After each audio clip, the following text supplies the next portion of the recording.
No, they are not all like Muslims.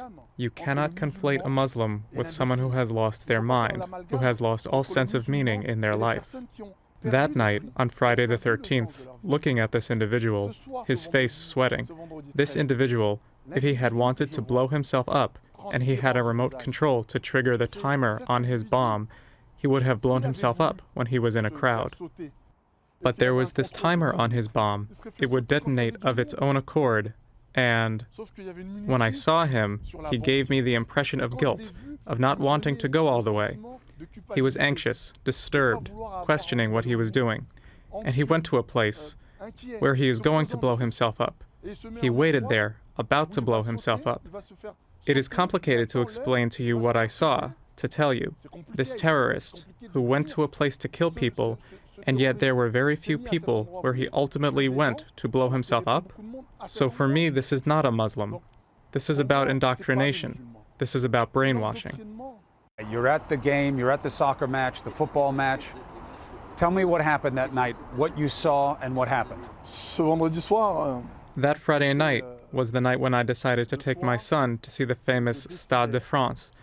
My son had never seen it. At 8:20 p.m., by the time we got to the entrance to the stands, at the corner, at Gate D of the stadium, by this time, the match had begun.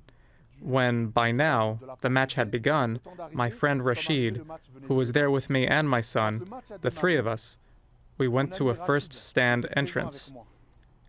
We were turned away because it was closing.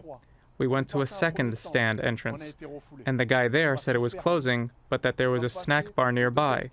I leave them and I go to the toilets of a brasserie. I arrive at the toilet, and I push the door, and I come face to face with this individual. His beard is dripping with sweat.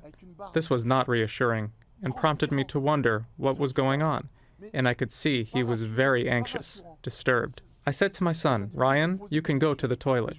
Ryan came, and he went into the toilet, and I held the door open for him. As I did that, I could see there was a second guy walking back and forth, behind us, and brushed by us, me, Rashid, and my son.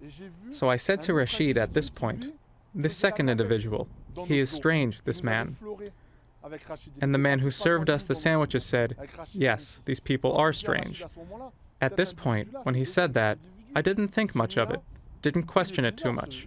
But when I went out and saw the man again, who had been behind me, but now saw him face to face, he jostled my shoulder again, brushed by me, and because I found him so strange, I wanted to stop him, hold him, and tell him not to go.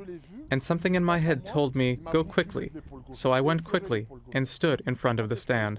You wanted to grab the man that you saw because you felt that something was wrong with him, but you didn't. Exactly. I wanted to get hold of him because I could sense there was something not right with his attitude. And at the moment, when I was about to bite into my sandwich, and Rashid was just a few meters away from me with his bottle of Fanta orange, and me with my bottle of water and my merguez sandwich, and my son had not come back from the toilets, at that point, boom, the bomb exploded, and it was in fact him who had blown up. He had blown himself up. How close to you? 10 meters, really close to him. But what saved us was our lucky star. We are living miracles. And the stand was right near the explosion. And when the bomb went off, my shoulders and body propelled back. After I came forward to see where the explosion was, I walked back around to the entrance of the brasserie, and that is when I saw the corpse on the floor. The body on the ground, the body with, and I don't dare describe to you what I saw or tell people the flesh I saw exploded everywhere. It was carnage. I rescued a woman on the ground, helped her. She was injured, blood everywhere on her face, behind her head. She could not hear.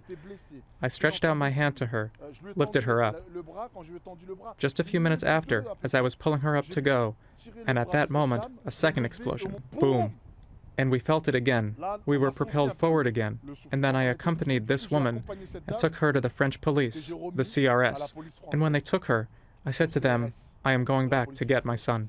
I saw my son Ryan, tears in his eyes. I had tears in my eyes, and I take hold of my son and I say, "I love you, my son.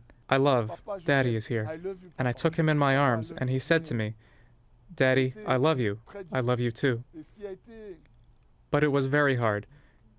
And what was really difficult was to feel so powerless.